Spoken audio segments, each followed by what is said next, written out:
Mr. McAvoy, of all the people who are criticizing Con Ed about this recent storm, the governor may be the loudest. And what he is saying is he might threaten to revoke your license. I want your reaction to that, and whether technically there's a license that could be revoked from Con Edison. So we are focused right now on the safe and timely restoration of power for our customers. That is job one, and that is what we are focusing on going forward. When we are done with that, we will do a complete assessment of our performance. We are happy to share that information with the state. We're also, of course, we will comply and fully cooperate with any investigations that might be done by the state. Where that will eventually end up, we'll see. But we will fully ensure that we learn everything that we can from that. And at some point, somebody is going to be accountable for running this system.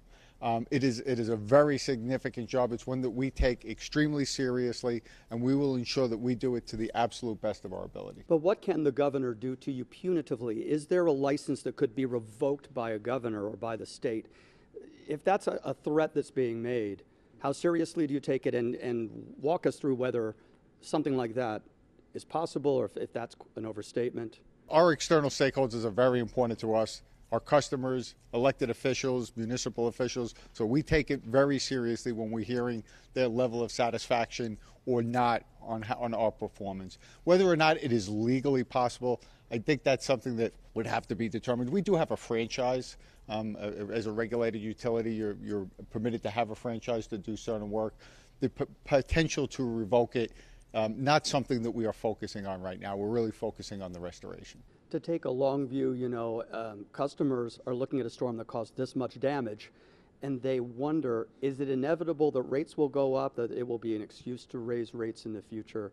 How can you quell those fears that they think it's going to happen because of a storm like this? So we have a regulatory structure that takes costs like this and defers it for future rate making.